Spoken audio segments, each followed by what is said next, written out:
Mulheres extraordinárias, maravilhosas. Vanessa Cavalini, Maria Ribeiro, Roberta Sara, Tamira Macaína, Tamira Petrônio. Eu entrevisto mulheres, mas o programa é pra todos. Senta direito, garota. Oi, gente, esse é o Senta Direito Garota, eu sou a Juliana Amador. Antes de começar, eu tô aqui mais uma vez para lembrar que a gente tem um Apoia-se, que é muito importante. Qualquer colaboração ajuda muito a gente manter esse programa no ar, que recebe mulheres maravilhosas.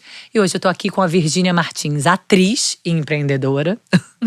Seja muito bem-vinda, Virgínia. Muito obrigada, Juju. Tô muito feliz de estar aqui, né? Sou uma grande admiradora, ouvinte. Tô sempre acompanhando. Então tá aqui é um sonho realizado. Muito obrigada. Eba, adoro sonhos realizados. Que bom. Virgínia, me conta tudo. Eu sei que você não é do Rio. Isso, Você não sou. é da Bahia. Eu sou da Bahia. Aonde? Esse lugar especial, maravilhoso. Então, da onde você é na Bahia? Eu sou do interior, né? Uma cidade chamada Ibicaraí, que fica perto de Ilhéus e Itabuna, ali sul da Bahia. Só que, na verdade, eu nasci em João Pessoa, na Paraíba. Então eu falo que eu sou paraíbaioca. Paraibana, baiana e carioca. Ai, meu Deus. Que tempero bom. Como eu mudei aqui pro Rio há muito tempo, tem 21 anos que eu moro no Rio, eu vim numa época que não era tão… O Nordeste, assim, todos ainda temos muitos preconceitos e tudo isso. Mas era uma época que não era hype e não era cool. Que precisava esconder. Você tinha que esconder, né? Então Ela tá falando isso porque eu falei, cadê esse sotaque? Exatamente. Cadê aquele sotaque maravilhoso? Mas antes de você vir pro Rio, eu quero saber um pouquinho da sua história lá. Tá. Bom, eu morei até os 12 anos de idade, né, em Bicaraí, que é essa cidadezinha que tem em torno de 20 mil habitantes, uma cidade que tem uma rua asfaltada. Hoje tem mais, mas na época tinha uma. E sempre muito sonhadora, né? Então, quando eu era pequena, por exemplo, eu tive uma ideia, eu alugava muitos filmes, então eu decidi que eu ia fazer com meus gibis da Turma da Mônica a mesma coisa que eu fazia com os filmes, que era pegar alugado, sabe? Alugar. Então, eu montei um businessinho de alugar gibi com pipoca de forno de micro-ondas, que era uma coisa que estava surgindo ali naquela época. Paralelo a isso, eu fazia balé. Minha relação com a arte começou com piano, então eu fazia piano, canto e depois veio o balé. E aí eu decidi que na minha cidade não tinha academia de balé, eu tinha que ir pra Itabuna, que é a cidade perto. Eu decidi montar uma academia de balé. Na minha casa. Então, eu dava aula de balé para minhas amiguinhas, tinha coisinha do gibi, ia pra Itabuna fazer minhas aulas. Então, eu era uma criança, assim, muito dinâmica. Eu ouvia aquela Discman na rua, ia pra pizzaria sozinha. Eu era assinante daquela livraria, aquela editora Ática. Eu pegava todos os livros e ficava lendo, assistia muito Castelo Rá-Tim-Bum. Muito sonhadora. Criei um mundo interno. Essa é a realidade. Mas você já tinha a pretensão de se mudar? Aí eu já falava desde pequenininha, eu quero ser atriz, eu quero ser atriz, eu quero ser atriz. E aí ficava nesse sonho de vir pro Rio de Janeiro, né? Sim. Que é esse sonho aí do nordestino, assim, clássico. A gente vem pro Sudeste, mas na coisa de ser atriz. Então, a minha vida inteira foi pra conseguir, né, convencer minha família de que eu merecia vir pra cá. E aí eu fui primeiro pra Itabuna, aí foi quando eu fiz a minha primeira peça de teatro, eu tinha mais ou menos uns 12, 13 anos. A Cinderela, eu era a Cinderela. Aí ficava filipetando assim no shopping pra todo mundo ir assistir. E fui pra Salvador.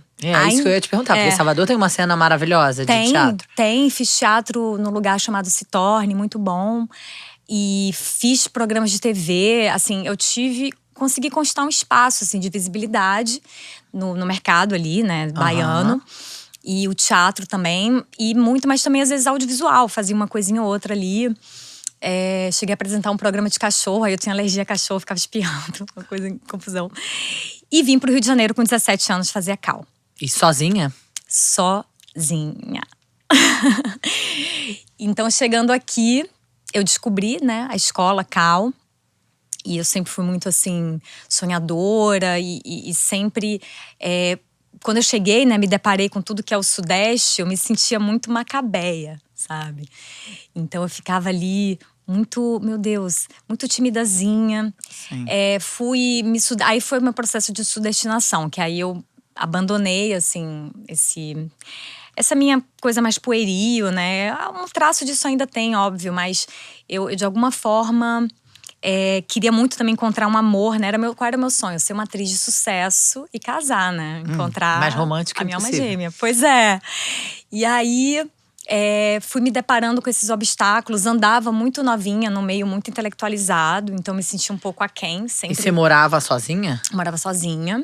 Aí conheci uma amiga na Cal, uma colega, que morou um tempo comigo, mais por uma preocupação dos meus pais mesmo, de eu ter alguém ali comigo. E na Cal tinha… Eu também me fiz Cal, também sou formada na Cal. E na Cal tinha muito isso, né? Pessoas de muitos lugares, com esse sonho, uma coisa muito forte. Muito forte. Porque muda tudo, muita gente apostando nisso, né? Sim. Uma carga emocional muito grande. Sim, sim. E aí, uma coisa que foi muito marcada na minha mudança, né? Esse processo de perder o sotaque, né? Que na época… Hoje a gente vê que é muito hype. Tem muitas mulheres maravilhosas que… né, youtubers, instagrams e, enfim, atrizes… que assumem isso e colocam isso como um poder. E naquela época era muito mais repressor. Então, muito. Não dava pra… Achavam né, que o sotaque do Brasil era o sotaque carioca, né? Exatamente. E aí, no campo afetivo, né, eu fui, enfim, muitas frustrações. Eu tive muitas frustrações de ambos os lados, né? A coisa da atriz e a coisa do amor. Então, isso marcou muito a minha trajetória aqui, sabe? E aí eu fui, em um determinado momento, assim… eu me envolvi em relacionamentos que foram muito abusivos, né, nesse sentido de perda, de ouvir claramente, não fale com sotaque baiano, sabe? E também, Ju, aconteceu uma coisa de uma… Nos relacionamentos também. Nos relacionamentos Além também. da profissão, que já era cruel. Exatamente. E esse estigma da mulher baiana gostosa, sabe? Da mulher que é para transar, da mulher… Então, isso foi me subjetivando. E aí era uma frustração. Uma frustração retroalimentava a outra. Porque eu ia fazer um teste na Globo com brilho… Sem brilho, sabe? Assim, frustrada, porque eu tava sofrendo por algum boy que tava sendo abusivo, escroto, mas sem entender muito, porque eu era muito novinha, então eu não tinha ainda uma estruturação psíquica, né? Uma estrutura psíquica, assim, formada. E isso foi me moldando, né? E aí, a partir disso, eu teve um momento, assim, da minha vida que eu falei, cara… Eu cheguei a fazer psicologia também, cheguei a trabalhar também na área de recursos humanos, né? Que era uma área que trazia uma parte mais… que eu poderia me colocar em cena, né? Porque a coisa de estar em cena e estar pesquisando teatro, né? Me acompanhou o tempo inteiro até hoje. Eu faço parte de um grupo, um coletivo, desde 2013, que a gente pesquisa linguagem de teatro contemporâneo. Foi daí que nasceu também a minha obra, é daí que nasce essa pesquisa. Então, eu fui ali naquela época muito subjetivada nesse lugar. E eu tive muitos anos de solteirice. Então, eu fiquei muitos anos solteira. Tanto que a primeira peça que eu fiz era… Falei, gente, vou fazer uma peça, tô 15 anos solteira, vou fazer uma peça pra, sei lá, pra botar isso pra fora. De bodas de solteira, é isso? Exatamente isso. Mas você, depois da Cal, já foi fazer psicologia? Como é que… Então, eu cheguei a fazer muito teatro, assim, muito. Sei lá, acho que eu fiz umas 30 peças. Eu fazia assim, dia de quarta, eu fazia uma comédia na Galeria Café. Lembra aquela boate que tinha ali? A gente fazia. Aí fazia um infantil maravilhoso, que eu fiz muito infantil com a Companhia Artesanal de Teatro, que foi incrível. Aí depois eu fazia um trabalho que era de música, ligado à investigação performática em cena. Às vezes eu tava com essas 3 peças em cartaz ao mesmo tempo. Mas que bom que você conseguiu. Você encontrou, então, um lugar. Porque nem todo mundo acaba a Cal e encontra isso. Sim, sim. Tanto esse espaço. Que dentro da minha turma, essa galera… Nossa, a Virgínia é uma que tá sempre. Em movimento. Em movimento. Que é uma coisa que… muito importante. Mantém a energia rolando e a sanidade mental. Com certeza, com certeza. E aí, Ju, num determinado momento, né, que eu lembro que eu quase cheguei, sabe aqueles quase. E foi um quase, assim, que foi pro Velho Chico, aquela novela Velho Chico, né, tudo a ver, nordestina e tal. E aí não rolou. Nisso eu tava com quase 30 anos e eu tinha uma opção. Ou eu conseguia me sustentar financeiramente no Rio de Janeiro, ou eu ia embora pra Bahia, né? Então, naquele momento… Sua família tá na Bahia? Tá na Bahia, todo mundo tá na Bahia. E aí, aquele momento, assim, eu tive que falar, caramba, agora eu vou ter que realmente né, fazer alguma coisa. Assim, fazer alguma coisa. Tá fazendo coisa pra caralho, mas tipo, É. né, precisar ter essa base financeira. E aí foi o empreendedorismo, porque lembra que eu falei que tinha uma criancinha que alugava gibi? Sim. Então, aí eu me Super. reinventei, né? Hoje eu, enfim, consegui um sucesso financeiro. Inclusive, Ju, eu sou a primeira mulher da minha família a vir para o Rio de Janeiro e dar certo no Sudeste. Eu descobri que na minha família, a irmã da minha bisavó, ela foi inclusive assassinada porque tentou fugir para o Rio de Janeiro. Então isso, assim, a minha família vem de um lugar de muita escassez, de muita… Sim. Enfim, meu pai foi um cara que venceu, que conseguiu, assim, né? Vai pro Rio, conseguiu apostar, vamos dizer assim. Mas a minha estrutura, enfim, até ancestral, né? É de muita escassez. E aí… a minha virada, assim, financeira veio através de uma coisa que não tem nada a ver exatamente com atuação. Mas Mas é a administração de imóveis. Eu administro imóveis para aluguéis, curta temporada, aquela coisa. E… Daquele aplicativo que pode patrocinar o meu programa. Isso, exatamente. E aí eu virei uma referência nesse assunto, já, tipo assim, já fui até na Globo, na Maria Braga, falar é? Gente, e depois eu te mando que aqueles legal. videozinhos. É uma referência em administração. E aí, isso trouxe o meu sucesso financeiro. Te garantiu pelo menos uma paz, né, da autonomia financeira.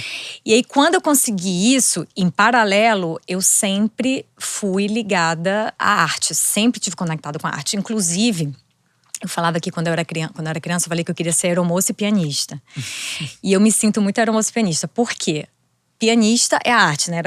Foi o meu primeiro contato com a arte, então pianista era que dizer que eu queria ser atriz, né? E o aeromoça é essa relação com o mundo, né? Sim. E a forma que eu financeiramente vivo, né? Tem a ver com viagem, com turismo, com o mundo. E eu sou uma pessoa muito do mundo, né? De viajar, tem, enfim, projetos internacionais que eu vou falar aqui também, ligados ao social e ao teatro. Então, o pilar da minha vida sempre foi assim, a minha relação com a arte como um valor primordial, sim, o sustento básico que precisamos, né? Claro. Mas eu me sinto muito aeromoça e pianista. Por quê? Porque com a arte, eu tenho engajamento social também. Atualmente, eu sou professora no Balé Manguinhos, que é uma ONG. Mas é de teatro? De teatro. Sou professora voluntária de teatro. Só que meu voluntariado com teatro, ele já tem alguns anos. Ele começou em 2014, então tem 12 anos. Eu fundei um grupo chamado Quimionautas, que a gente faz peça em hospitais para criança com tratamento, né, de câncer. Eu fui professora aqui no Pavão Pavãozinho de teatro. E a gente levou essas crianças para Polônia. Tem um festival chamado Brave Kids, que reunia crianças de vários países diferentes. Então, eu levei as minhas crianças, então a gente foi representando o Brasil. Que massa. Eram mais de 20 países representados e a gente tinha essa super interconexão cultural e a gente construía também um espetáculo de dança, teatro-dança, com essas crianças desses diversos países e tal. Isso eu fiz por 2 anos. Daí eu conheci a galera, uma ONG, um orfanato no Nepal, e eu levei essas crianças, quer dizer, não, eu fui pro Nepal com uma atriz do Japão, de Tóquio. E a gente levou, um amigo meu me apresentou a ela, a gente por Skype. E a gente levou um teatro em nepalês. Eu decorei um texto nepalês, a gente ficou 8 meses ensaiando. Mentira! E aí eu fiquei meio que… A gente ficou meio que morando nesse orfanato, que essa mulher dessa ONG se amarrou na minha. Que incrível! E aí a gente foi fazer uma trip de 1 mês lá, levando teatro. E o Katmandu, né, o Nepal, eles não têm a menor ideia do que é teatro, né? Não existe isso lá. Então muitas crianças, é a primeira vez que viam aquilo na vida. Sim. Então, já levei também para minha cidade, Natal, sim, projetos de teatro, né? E, enfim, já fiz com refugiados na Jordânia, teatro. E agora eu fui para o Marrocos, vai fazer 1 ano, que eu fiz também um projeto desses ligados a vários países. Tudo isso nasceu por essa conexão com a Polônia, né? Que me abriu o mundo. Então, assim, cara, eu sou muito aeromoça e pianista, sabe? E como o meu trabalho é remoto… Eu vou, né, fazendo, sim, enfim, de onde eu que estiver. E agora, assim, de certa forma, eu estar fazendo essa peça que a gente vai chegar aqui a falar, lá. Aham. tem a ver também com o lado empreendedor, porque também vem de um investimento meu, também como esse lugar que realiza, sabe? De assumir que a arte é sua e é você que tem que fazer. Exatamente. Né? Porque essa nossa profissão de atriz, a gente fica muito nesse lugar de ser escolhida. E isso vai destruindo, né, a nossa autoestima, porque não é sobre o talento. Sim. É sobre oportunidade, sorte, muitas coisas que não dependem só da gente. Então, Sim. assim, é muito bom quando você também chega nesse espaço e fala, não, agora eu vou fazer o que é meu. Isso. Sem medo. Isso que você tá falando da escolhida, né? Eu sou muito conectada com a síndrome da escolhida. Tem, enfim, várias teóricas, né, que falam sobre isso. E esse lugar, né, de subjetividade da mulher. Imagina que há 100 anos atrás a gente tinha que ser escolhida para dançar, né? A gente não podia votar, não podia fazer uma série de coisas. Então, para mim, assim, é um propósito muito grande trazer para a cena, né, para a vida, para o debate, essa reflexão, sabe? Do quanto na vida a gente se posiciona nesse lugar. E assumir o protagonismo tem uma grande responsabilidade, mas ao mesmo tempo uma grande recompensa, né? Como você mesmo, quando foi assumindo o protagonismo de botar, de fazer aquilo. Muito. Aí, a custa de muita dor, de muito medo, porque também não tem nenhum romance nisso, né? É muito difícil fazer tudo sozinha. Sim. É muito mais fácil ser descoberta, alguém olhar e falar, nossa, Juliana e a Virgínia são atrizes, comunicadoras maravilhosas, vamos dar uma chance pra ela. Isso. Né? Isso acontece, mas de maneira… é mínima a chance. Sim. Então, assim, você se colocar e fazer depende de muitas coisas. Primeiro, poder, ter tempo, né? Como você falou, você encontrou uma outra profissão que te sustentou financeiramente, que te deu, né, esse porto seguro pra você agora olhar pra você e fazer a sua arte, né? Exatamente. Isso não é fácil, mas é tão lindo e potente quando acontece. Mas não é assim, façam, sai, entendeu? Sai todo mundo fazendo o que todo mundo pode fazer. A gente sabe que não, né? Não, e tem uma coisa também, você que é conectada com espiritualidade vai entender o que eu tô falando. Eu participo muito também de retiros, autoconhecimentos, já fui pra Piracanga, fiz imersões e uma série, enfim, medicinas. E aí eu tive uma visão também, assim, eu estava sendo conduzida por uma meditação, né? E de repente eu estava deitada e tal. E aí, isso foi em 2018, antes da pandemia, 2018, 2019. E eu vi, assim, a cena da minha criança. Era uma viagem para nossa criança interior, né?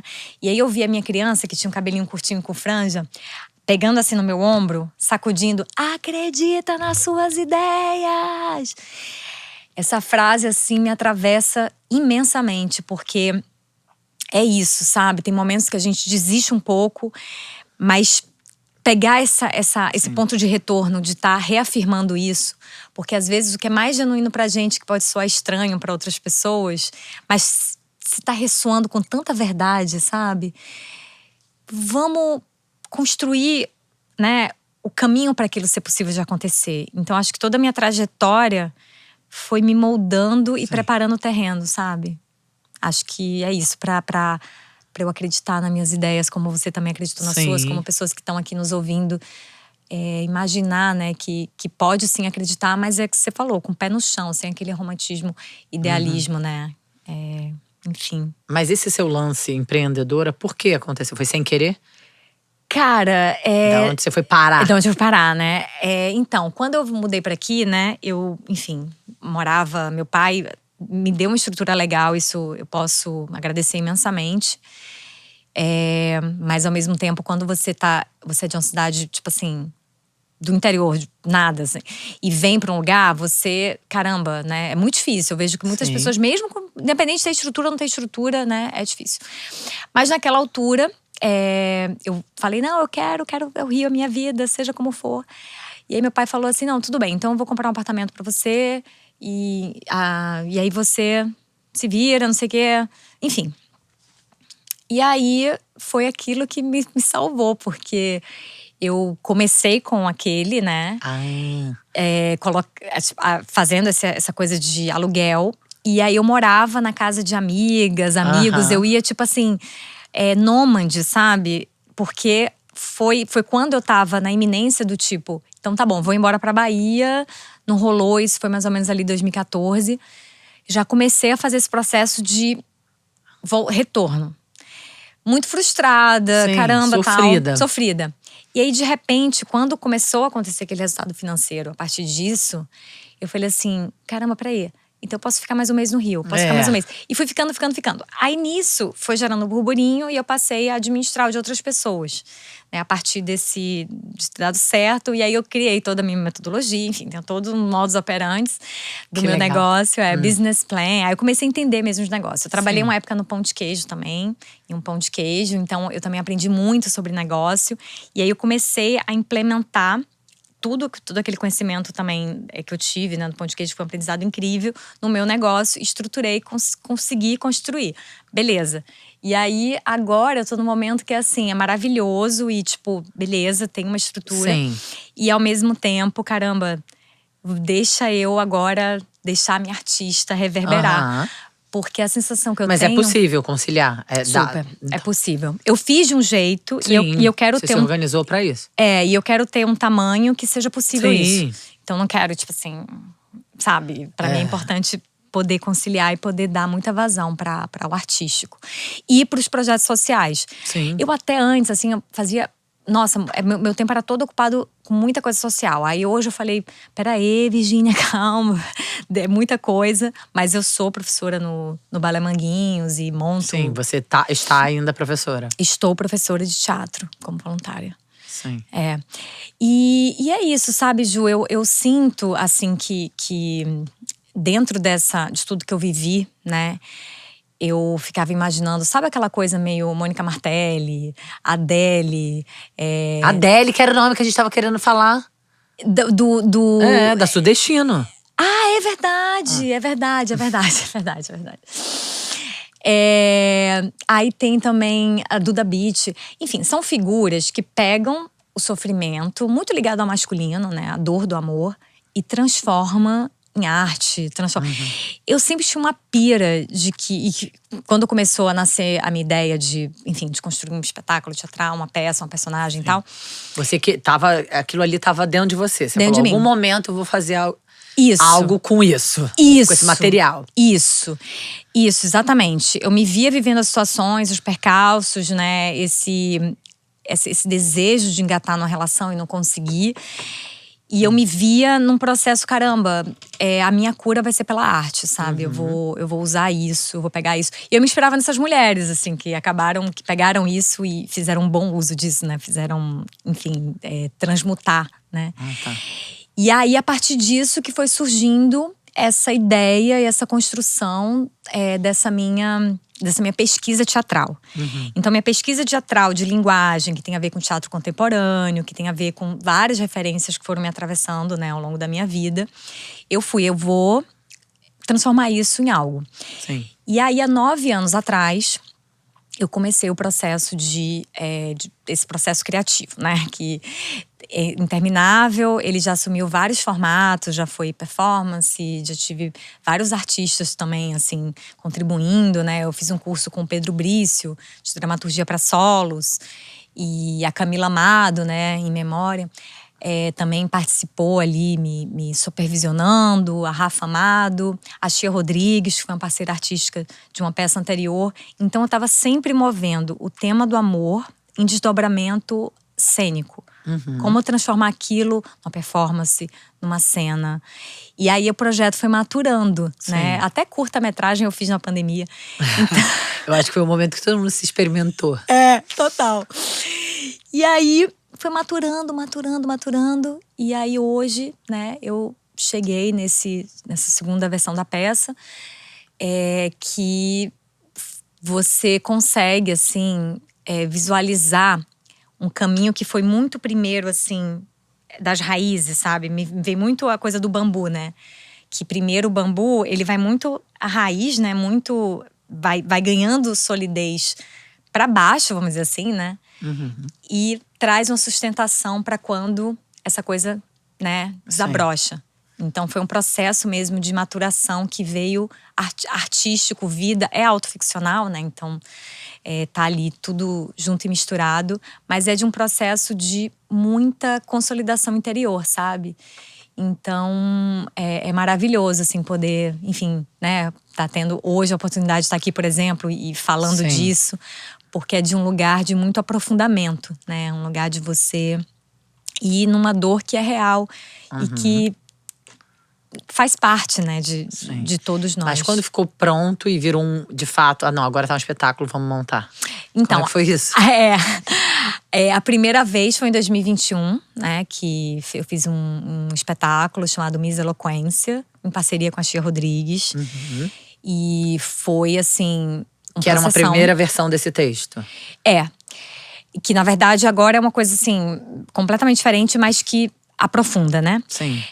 Eu também tive um episódio na minha vida que eu tive um acidente de carro em 2020 e que, assim, eu quase morri ali naquele acidente. Gente. E foi muito doido, porque eu tava no processo do congelamento de óvulos.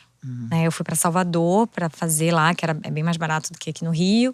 E aí eu fui fazer uma primeira consulta, a médica falou: não, volta aqui quando sua menstruação chegar. E aí eu segui pra Paraíba, tava de carro. Então, de Salvador, eu ia até a Paraíba, mas eu ia parando. E aí eu parei. Sozinha? Sozinha. Eu parei em São Miguel dos Milagres, era meu ponto de parada. Quando eu tava quase chegando em São Miguel, veio uma carreta, me atravessou assim, e eu quase caí da ponte. Enfim, foi tipo um milagre, um renascimento, realmente, porque foi muito por um triz, porque a gente tava em cima de uma ponte, então poderia, né, foi muito por pouco que não caiu dessa ponte. Sim. E aí ali, né, quando eu vivi aquilo, eu falei, cara, eu quero fazer 3 coisas na minha vida. Eu quero fazer essa coisa dessa ideia que eu já tô movendo em várias coisas. Eu quero ter um relacionamento íntimo, né, com alguém. Gente, eu quero aprofundar uma relação a 2, né? E quero ser mãe. Mas ali você já tinha congelado o óvulo antes, no acidente? Tava no processo. Tanto que o acidente foi 25 de setembro. No dia 26 de outubro, eu tava na mesa de cirurgia tirando os óvulos lá em Salvador. Que eu voltei quando minha menstruação chegou. Mas então você ficou internada por causa do acidente? Não, o acidente não me causou. Acabou com o carro, destruiu a parte de trás, de frente, do lado, tipo assim, tudo destruído. Não aconteceu nada com você? Ju, não aconteceu nada. Foi um milagre, assim, cotidiano. E aí eu saí dali, assim, falando: não, agora eu vou. Plantar uma árvore, fazer um filho. Exatamente. Escrever um livro. Tipo isso. E eu sou uma pessoa que eu consumo muito teatro, assim. O teatro é o grande amor da minha vida. Eu vou pra peça 4 vezes por semana. Os festivais internacionais, Avignon, Edimburgo. Tudo que é referência. Eu quero estar, eu quero ver, eu quero assistir. Eu quero, sabe, sou muito interessada. Tenho muita fome de teatro. Então, é muito doido. Porque isso também me formou. Né? Hoje, quando eu tô com minhas crianças lá no Marrocos, dirigindo uma cena, que eu dirijo elas, né? Tipo, ali eu sou uma diretora-professora. Sim.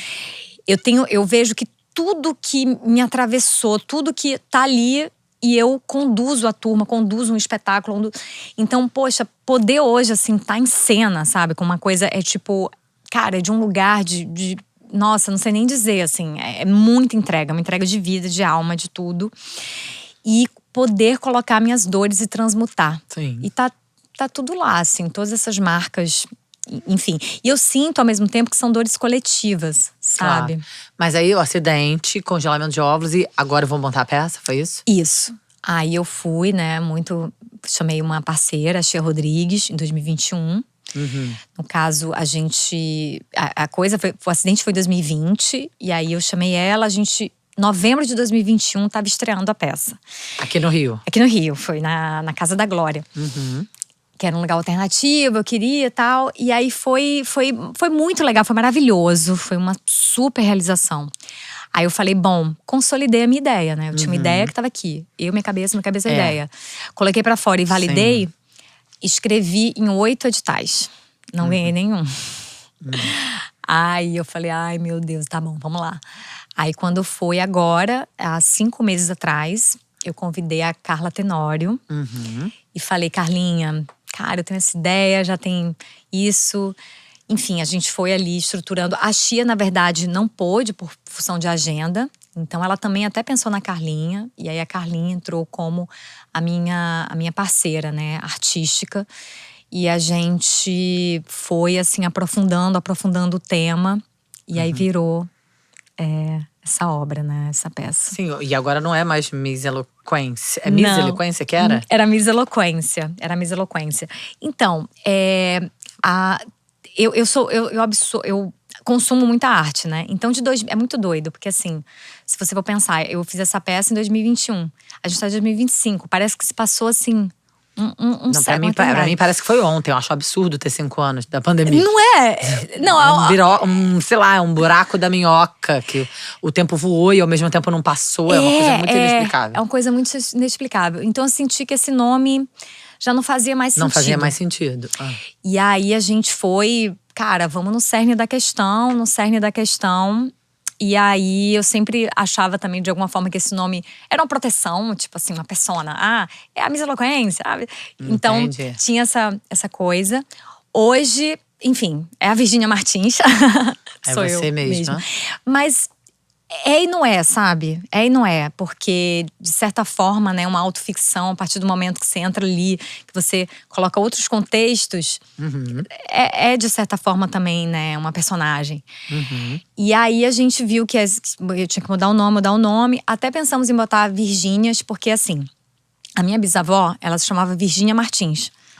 Aquela que tentou vir pro Rio? É a irmã dela que tentou, de fato. Ela, como eu nunca conheci, eu não tive contato com ela, né? Eu fui ouvindo as histórias sobre ela. Mas a irmã dela foi queimada viva. Bruxa. No porto, fugindo pro Rio pelo marido, suposto parceiro. E aí, esse nome, né? Então, em 2021, no processo criativo, a Chia, né? Como é a origem do seu nome? E é muito doido, né, a gente pensar a origem, como é que surgiu o nosso nome? Aí eu falei, minha bisavó, mas ela morreu em 80, nunca vi. E aí eu fui investigar a história dela toda. Eu falei, caramba, que doideira, sabe? Porque várias coisas, assim, me identifiquei, né? Em outras proporções. Claro. E aí… O nome ia ser Virgínias. Então, quase. E foi muito doido, porque agora tem uma outra peça que é maravilhosa com esse nome, né? E eu falei, ia ficar as duas, né? Mas eu falei, não, acho que não é esse. E aí a gente chegou no nome que é Pra Onde Vai o Silêncio da Queda. Né? Pra Onde Vai o Silêncio da Queda. Que foi uma voz silenciada, né? Pra onde vão os nossos silêncios, pra onde vai aquela dor que eu sentia naquele teste que eu não passei, naquele cara que fez isso e aquilo. E aí, pra onde vai essa dor? Então, essa peça, ela expõe, né? Ela expõe em carne viva, essas dores, mas com muita leveza, poesia e graça. A peça antiga era tipo assim, stand-up comedy.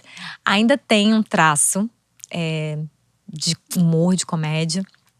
E a gente aprofunda, né, em temas cruciais, porque a gente sente, né, Ju, que muita coisa mudou, evoluiu, mas, por exemplo, a gente está no momento agora, né, as trade wives, toda essa, né, o próprio Trump, enfim, tudo isso que convida a um retrocesso, né? Então a gente tem que estar sempre reafirmando esse lugar de empoderamento feminino. Eu acho que mudou, acho que muda umas esmolas.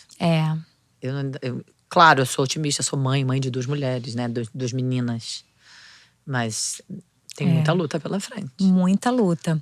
A gente vê que tem muita mulher, assim, negociando o inegociável para estar numa relação, né? Eu vejo isso. Eu já… Quantas vezes? Poxa, os atendimentos, por exemplo, 70% dos atendimentos psicológicos no Brasil é em decorrência de relacionamentos abusivos, né? A dor do amor, ela é tema em tudo. No que a gente canta, no que a gente escolhe fazer, né? Pois é. Esse foco, né? O foco central da vida da mulher. Sim. Eu falo muito isso pra minha filha de 12. Porque eu vejo que as amigas já se mobilizam muito sobre esse assunto, entendeu? E eu falo, cadê os meninos? Os meninos estão jogando futebol, estão jogando tênis, estão ganhando a Olimpíada do Canguru de Matemática, por favor. E vocês estão falando, quem gosta de quem? Que é aquela coisa, né? Socialização é implacável, mesmo na casa de uma mãe como eu, entendeu? Então é isso. Imagino, porque os homens… É muito difícil sair. Muito, porque os homens, eles são ensinados a amar as coisas, o mundo. Sim. A mulher, ela é ensinada, E né? a viver no coletivo, né? Essa coisa do esporte até. Como eles são muito mais estimulados. Lógico, as mulheres dançam, que é maravilhoso, lindo, incrível. Mas assim, eu vejo nitidamente uma geração super delicada, né? Por causa das redes sociais, né? Todos os buracos gigantes que a gente tá percebendo que essa adolescência tá vivendo, né? Sim, sim, Porque sim. não sabem mais se relacionar, né, sem ser através de uma tela. Sim. Mas os meninos, eles mantêm essa coisa do coletivo, do físico, do jogo, né? As mulheres, aí agora é só suspirar, ver a tela, entendeu? Tipo assim, é desesperador. Então é desesperador. uma força gigante pra remar contra essa maré. Sim. E tem uma pesquisa que aponta, né, da Organização Mundial de Saúde, que 1 a cada 4 meninas adolescentes que estão em relacionamentos íntimos, né, vai sofrer alguma violência física e ou sexual do parceiro até completar 20 anos de idade. Desespero. É desesperador.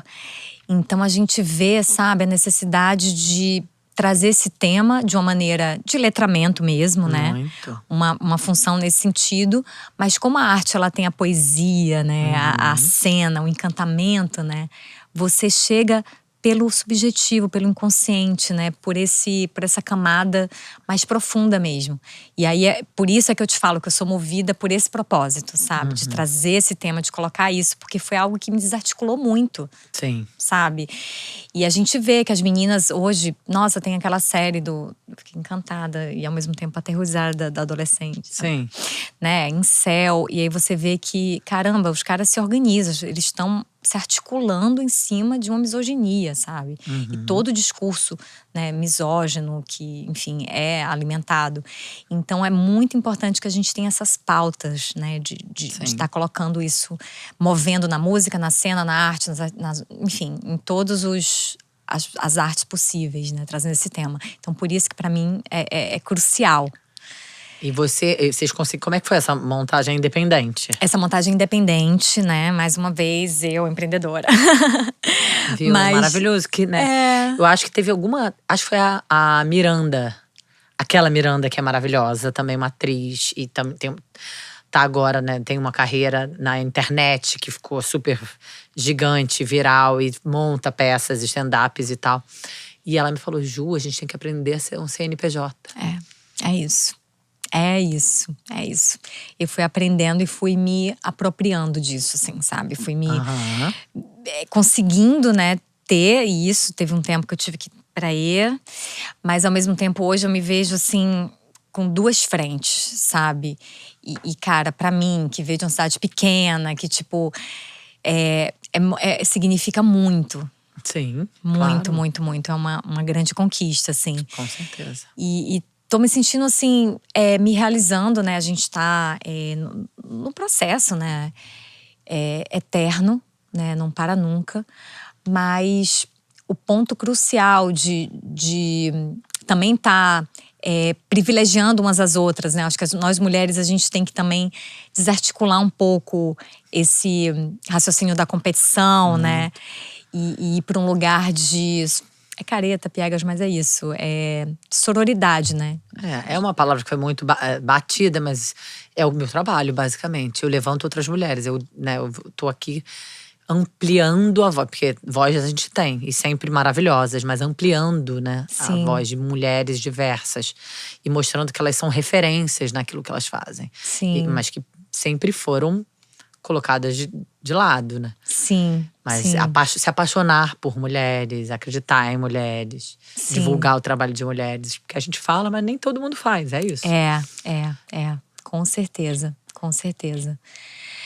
E aí, né, a partir desse ponto de vista de uma nordestina, que eu fui me reapropriando da minha baianidade, paraibanidade, na ficção, né, como é uma obra autoficcional, a gente tem que fazer escolhas. Então, quando eu falava que eu sou baiana, mas na Paraíba, confundia. Então, peguei só a Bahia, né? Baiana. Sim. Mas você só nasceu na Paraíba? Só nasci e eu ia todo ano. Até hoje eu vou. Por sempre. quê? Porque meus avós Toda a minha família, por parte de mãe, toda a minha família materna é de lá. Então, pra mim, uma vez por ano é normal eu estar lá, assim, enfim. Então, aí eu peguei, né, essa reapropriação dessa minha nordestinidade. E aí eu faço a personagem da minha bisavó. Que aí eu vi um sotaque todo, rapaz. Olha, eu vou te dizer, é muito doido, porque… Você viu, agora eu tô tentando puxar o sotaque. Quando eu vou pra Bahia, eu viro um baiano em 2 minutos. Sim. É muito doido. E aí, quando eu faço a minha bisa na cena, é o momento, assim, que todo mundo ama ela, sabe? E eu acho que tem a ver com isso, com trazer uma integridade, né? E esse lugar de você olhar pra de onde você veio. Eu acho que é muito importante, Ju, a gente…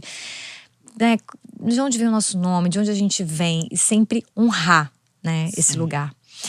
E também tem uma coisa que eu sinto, que às vezes nós mulheres, a gente se apropria de pequenas violências cotidianas como uma coisa normal, Naturaliza. né? A gente naturaliza. Então, por exemplo, você passa, um homem olha pra sua bunda, isso é normal, homens fazem isso. E não é, a gente tem que… É uma coisa que o Amir Haddad fala, é recuperar a indignidade perdida. Gente, isso é agressivo. Sim. Isso é violento. O que aconteceu de perde seu sotaque, isso e aquilo… Senta direito, garota. Perde seu sotaque, deixa de ser quem você é. Contar a sua história é muito violento. É muito violento. É muito violento. E era muito banalizado, né? Nessa época, você, pra ser atriz, precisava neutralizar o sotaque. O que é neutralizar? Quem que é neutro? Quem que é neutro? É muito, muito agressivo.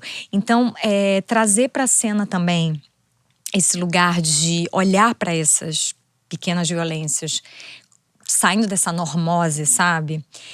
É também um convite a gente trazer uma reflexão mais profunda de como tá sendo o nosso entorno, como a gente… Porque às vezes a gente perpetua relacionamentos e situações porque não consegue discernir, perdeu a capacidade de discernir, né? De se indignar, não, peraí, isso não tá legal, não é normal, não tá certo, né? Então, é isso também. Eu pensei muito nisso, de colocar em cena algo que parece até cotidiano, sabe? Aquela coisa do cara que é simpático com você, só pra te comer, depois de comer, some. O próprio esquerdomacho, a gente traz esse tema na cena, né? Red pill, incel, essas coisas já são assim, Não, porque é muito evidente. É porque é muito evidente, mas assim, o esquerdomacho é sofisticação, né? O negócio vai se… A misoginia sofisticada, né? Disfarçada. Disfarçada. Com a roupagem, né? Porque eles vão… Acabou de, inclusive, explodir um caso desse, que a Valesca foi uma das que divulgou. Aznello? Qual foi? Porque ele era um cara que vendia cursos, vendeu cursos até pra Ambev, de desconstrução de masculinidade, uma referência de homem, entendeu? Desconstruído e absolutamente abusivo, roubou dinheiro de um monte de mulher. Tinha várias mulheres ao mesmo tempo, enganava várias ao mesmo tempo, falava que estava doente, tirava dinheiro, destruiu assim, um monte de mulher. Caramba! Já virou reportagem, acho que 2 reportagens sobre. Gente, vou procurar saber desse caso específico, porque, nossa… O sobrenome começa com Pin e termina com Tô. Tá bom. Simbolicamente. Bem simbólico. Nossa. Pois é. Eu amei. E é isso, assim, foi muito sobre isso. A Valesca fez. Tudo começou num post dela, falando cuidado, porque ele usava nomes. Ele também tentou se aproximar de mim. Ele usava mulheres que são referências, entendeu? No combate à violência contra a mulher, a falar da causa. Então ele usava muito, ele tentou se aproximar de mim, ele já ficou com uma amiga minha, ele já simulou que teve um relacionamento com uma outra grande amiga que é jornalista, também especializada em violência contra a mulher. Então ele tentou me mandar mensagem várias vezes, entendeu? Só que comigo não deu, não tive espaço nenhum, né? Até porque também eu não ia entrar num relacionamento romântico, eu sou casada e monogâmica, olha a coisa mais brega. Hétero e monogâmica. Que também virou uma repressão, vamos falar óbvio, disso. eu debocho disso. Até porque eu acho que casamento aberto só serve homem pra mim. As mulheres… Cara, você tá… Primeiro, você engravida, amor. Segundo, qualquer relação sexual é uma potencial cena de violência pra uma mulher. Entendeu? Então você vai sair dando por aí… sei. Nossa, maravilhosa. É muita coisa pra falar, né? Senão ia ter que ter um episódio só pra isso. Mas veio a partir de um post dela, entendeu? Ela fazendo um aviso, porque acho que ele usou o nome dela algumas vezes. E aí chegou nela. Porque a professora, sabe? Valesca Casanello. Enfim, aí ela falou, E aí quando ela fez o post, um monte de gente identificou. Falou, é o fulano, é o ciclano. É esse. Virou uma grande articulação e saiu até reportagem sobre. Agora ele tá fora da rede social, deprimido, lamento profundamente. Mas assim, aí vieram várias mulheres, entendeu? Que foram lesadas, não só emocionalmente, não que seja menos, mas inclusive financeiramente. Caramba. Um grande golpista, super esquerdomacho, entendeu? Caramba. Que é isso, é um disfarce muito mais… menos evidente, né? Como você falou. Não, porque tem os óbvios, mas os não óbvios podem ser ainda mais perigosos. Sim. Teve uma mulher que saiu da minha peça e falou… Nossa, você ensina como a gente se livrar do boy tóxico. Você dá todas as dicas. Porque realmente tem, enfim, vários momentos, Ela não quer dar spoiler? Não quero dar spoiler, não posso dar spoiler, tem que ir. E quanto tempo de peça? 1 horinha. Sim. Olha, pode ser… Bem gostosinho. Tem dias que pode ser até um pouquinho menos, 55 minutos, sabe assim? Bem gostosinho. Você entra, a gente vai maciando, morde a sopra, vai no ritmo assim, tem humor, tem leveza. E aí, todas essas nomenclaturas, até a coisa do boy sober também, né? Mulheres que estão, tipo, caramba, preservando a saúde mental e dando um detox de boy.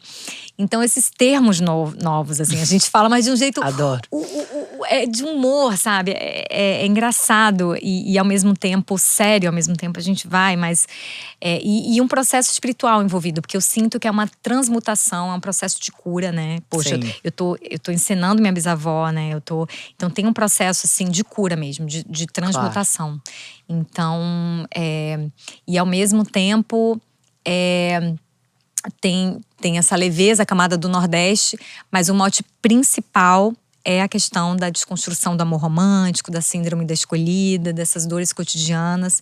E foi muito uma escolha partir dramaturgicamente desse lugar mais sutil, né? De não é um estupro, não pelo contrário, assim, são coisas muito mais sofisticadas, mas que ferem e enfim, corrompem a subjetividade, faz a gente se articular, né? Esse paradoxo de ser uma mulher independente financeiramente e ainda nutrir esse sonho, essa fantasia. Sim, essa expectativa de ser escolhida pelo príncipe encantado. Exatamente. De nunca estar completa. Exatamente. E é muito louco, assim, até vou contar uma coisa assim. Eu tenho várias mulheres, amigas, mulheres incríveis, lindíssimas, inteligentíssimas e solteiras, e que vivem falando, nossa, como é difícil estar solteiro, como é difícil se relacionar. E eu tenho um grande amigo que recém ficou solteiro. Ele é muito legal e tal, mas assim, é tão fácil pra ele. Muito. E eu tô falando de uma experiência real que eu tô vivendo, né? A gente é super próximo e eu tô vendo. E aí até alguém brincou, porque ele não fez nenhum aplicativo. Ele nem precisa fazer o aplicativo. Enquanto as mulheres estavam enlouquecidas, o aplicativo XYZ, o que só tem gente menos assim, menos assado. Quer dizer, porque os homens não chegam. Cara… E tem uma coisa chocante. assim, e tem uma coisa também, né, Ju? Nós mulheres, a gente tá tanto se trabalhando, se nutrindo, autoconhecimento. Sim. A gente fica muito mais à frente. Os caras, eles estão acostumados a receberem aplausos por fazer nada. Sim. Tipo assim, um pai foi um pai normal, ok. Uma mãe foi uma mãe, ok. Nossa, que mãe, né? Então eles estão muito nesse lugar. E eu acho que os homens, é muito importante também, acho que minha peça propõe muito um diálogo, união. E uma amiga minha falou, nossa, eu achava que era pra mulher. Não, mas é pra homem. Porque eu acho que propor esse diálogo, essa união, e eles verem que é patético isso, sabe? Eles conseguirem, caramba, nossa, tá feio, é patético. Nossa, é constrangedor. Sabe? Essa coisa catártica mesmo que o teatro provoca, é fundamental. Porque é isso que você falou. Eu, durante um tempo, já ouvi de amigos meus assim, nossa, Virgínia, você tá sempre sozinha. Essa coisa de longos tempos solteiro. Qual é o seu problema? Né? E eu acho que a primeira peça, eu queria responder essa pergunta. Eu fui muito atravessada, essa pergunta me doía. Sim. Tanto que eu fazia às vezes ela e chorava, sabe? E para os homens, aí tem homem que fala: ah, mas eu também tô há muito tempo solteiro. E as pessoas me perguntam qual é o meu problema. Eu falo, cara, é outro lugar. Se você não entender o lugar de privilégio que você tá, e você tá solteiro, na verdade, porque tem um monte de mulher foda que atravessa o seu campo, a sua história. E você. Tá difícil até escolher de tanta coisa boa. Entendeu? Exatamente. Então, assim, eu acho que os homens também têm que reconhecer esse lugar de privilégio, assim. Que não é só uma coincidência, que é muito mais fácil para eles conseguirem, né? E para nós, assim, esse desafio, caramba, essa eterna, né, busca, assim. Que hoje, assim, eu me vejo num lugar também. Agora tem uma coisa também que é um paralelo interessante, Ju. A independência emocional, ela está atrelada à independência financeira. Você pode ver que ONGs que ajudam mulheres a saírem de situações de abuso, normalmente aquela ONG que vai ensinar a mulher a ser uma empreendedora, né? Não tem como. Não tem como. Não existe autonomia se você não tem autonomia financeira. Não, exatamente. Eu falo muito de dinheiro aqui, entendeu? Sim. Não dá pra mandar todo mundo a merda se eu não tenho pra onde ir. Sim, com certeza. E isso em vários, né? Eu tô falando isso metaforicamente, até profissionalmente. Sim. Né, afetivamente, é isso. É isso. A gente negocia espaços, né? Outros são inegociáveis, mas a gente precisa chegar. Com certeza, com certeza. E aí eu vejo que no meu processo de construção, né, dessa construção dessa base financeira, consequentemente me veio assim mais força nesse lugar. Que bom. De fato, assim, me curar desse ranço de ter que estar com alguém ou isso ou aquilo, sabe? Sim. Então isso me traz muita autonomia. autonomia. E a peça tá, então, esse episódio deve ir pro ar no finalzinho de maio. Isso. A peça tá em cartaz maio inteiro. Isso, exatamente. Correndo maio inteiro. riscos maravilhosos. Ótimos maravilhosos. riscos de se estender a temporada. Estamos aqui torcendo pra isso, é isso? É isso, exatamente. Estamos nessa torcida, né, da extensão da temporada. Agora em maio tá no Teatro Glaucio Gil, né? Quartas de maio, 20 horas, no Glaucio Gil, que é um teatro maravilhoso. Quem sabe quando for pro ar, e se a gente já souber que vai ter nova temporada, a gente bota também na legenda, um QR Code. Exatamente. Que tem uma possibilidade, né? Vamos ver para julho. E a gente vai estar também fazendo essa chamada, né? Surgindo também essa extensão. Acho que tem um espaço aqui pra gente estar atualizando, né? Sim. Mas o importante, Ju, é que o Dia dos Namorados está chegando, né? Uhum. E aí esse tema, ele toca num lugar ainda mais importante, especial, né? Ainda mais dolorido. Dolorido, porque às vezes, né, relembra… Caramba, aí você lembra que foi o pai do Dória que inventou. Aí você nem sofre mais. Nem sofre mais. Com certeza. Mas, enfim, vai pro ar, né, nesse momento. E a gente vai estar definindo aí o futuro, né, dessa peça. Porque eu sinto que pra é uma você peça é muito necessária. importante que a peça continue. Muito. Sim. Muito porque, assim, de fato, é muito doido, né? Eu tive uma plateia, pessoas voltando, cadeiras extras. Uma explosão. E assim, e no final, né, quando… Eu tive aplauso em cena aberta em vários momentos. Não esperava, parecia um show de música. Foi assim, uau, surpreendente. E o mais incrível, e aí eu fico muito… Tipo assim, eu não durmo 2 dias depois da peça, né? Acaba a peça, eu não durmo. Esse lugar de conversa com as mulheres. Assim… Elas estavam assim sedentas e tipo chorando e falando: caramba, você estava descrevendo o cara que foi escroto comigo, ou você estava descrevendo o que eu vivi. Nossa, eu me sinto como você. Sim. E tem uma fala da minha bisavó. É um espaço terapêutico. Terapêutico, sabe? A minha bisa falava, né? Ruim com ele, pior sem ele. Quando você assiste a trajetória dela, você pensa, caramba, é mesmo. Porque imagina, naquela época, né? Adultério era um crime, né? A pessoa podia ser morta. E a minha bisa foi uma adúltera, né? E isso, enfim, foi um estigma que foi traçado pra ela, assim, que trouxe muito sofrimento e tal. Mas aí tem que ver a peça pra entender. Mas o fato é que essa frase até hoje é repetida, né? Ruim com ele, pior sem ele. Quantas amigas que a gente não… Essa é a primeira grande fake news do planeta. Muito, porque é muita mentira. Muita. Muita. O casamento é um negócio muito mais lucrativo para os homens, porque a gente cuida, né, deles, da casa, é a gente que sustenta para que eles possam ir ganhar o dinheiro. Exatamente. Então, assim, E é um trabalho não remunerado, né? E se então, a gente… assim, é mentira, não é ruim com ele. Pior sem ele. É muito melhor sem. É. Entendeu? Se não for alguém que seja realmente uma parceria que vá te beneficiar, É muito melhor, enfim, ficar sozinho. ficar sozinho. E construir outros afetos, né? Eu já entrevistei aqui a Ingrid Gerolimic, que tem, né, escreveu um livro maravilhoso sobre exatamente essa coisa dos afetos, assim. As amigas, Sim. né? Sim. São grandes amores. Sim. A gente tem que descentralizar a paixão romântica. E aí é que eu acho interessante o tema da não monogamia no sentido do afeto. Exatamente. Eu acho que, enfim, é legal, esse tema tá em voga e tal. Tá sendo repressivo também, temos várias questões. Seria um outro podcast só pra falar disso. Sim. Mas esse ponto da gente não ter a monocultura do nosso afeto… mas cara, isso é super outra válido. coisa, é. Isso é outra coisa. Porque, de fato, as relações Descentralizar o amor romântico. romântico. Às vezes ocupa um espaço Muito. protagonista na vida de qualquer Quantas mulher. mulheres casadas nem veem mais as amigas, não tem tempo, entendeu? Então isso eu falo, faço um esforço na minha vida também pra manter as minhas relações com as minhas amigas, porque eu tenho 2 filhas, sou casada, então Sim. tenho meu trabalho, que é meu, eu que tenho que fazer, né? Então assim, é isso. Eu falo muito pra minha filha agora que tá pré-adolescente, né?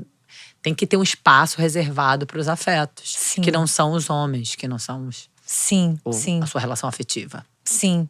Eu sou uma pessoa, assim, muito investida na minha rede, sabe? Na minha rede de trocas. Eu acho que uma conversa, uma troca como essa que a gente tá tendo agora… Gente, nutre no ponto nutricional mesmo. Claro. De comida, de alimento, né? E eu acho que a gente tem que tá mais fomentando mais esses encontros, né? Essas conversas. Então é muito incrível porque a peça abre um lugar tão subjetivo, com sua delicadeza, com sua poesia. E aí, no final, assim, né, é um ambiente muito propício para essa troca. Mas também acontece da pessoa sair tão mexida que ela fica precisando entrar para dentro, olhar para dentro. Não tá tão pra troca, né?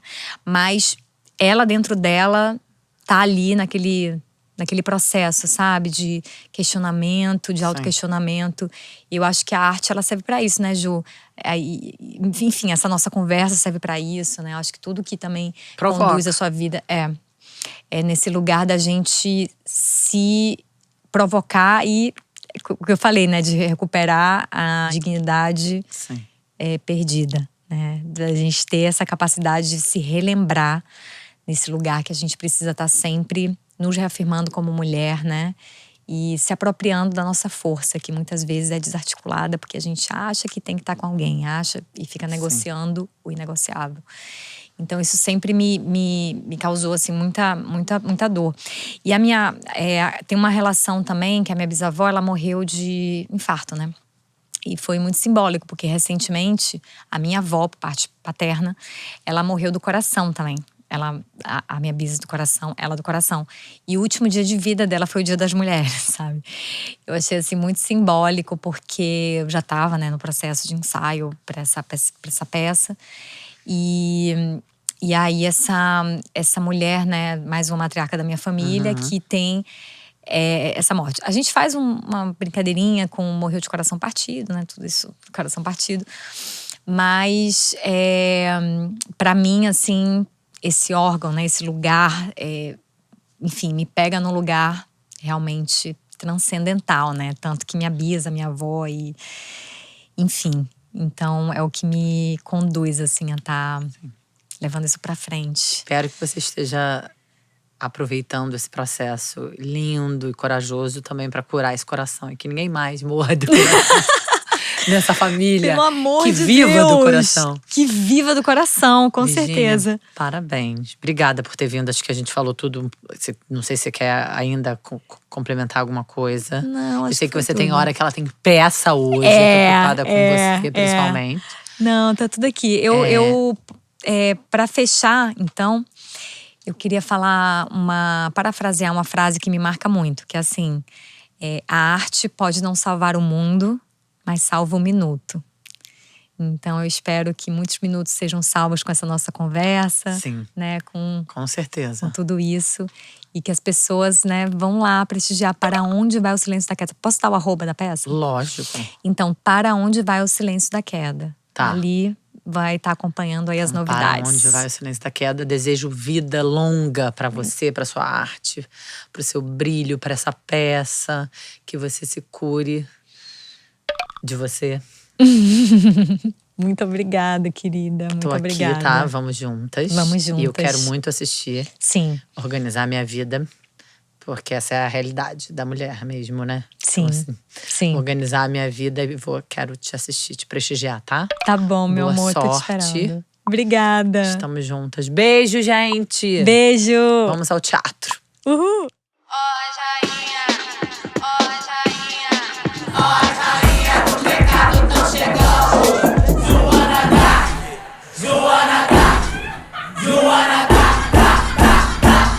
Senta direito, garota.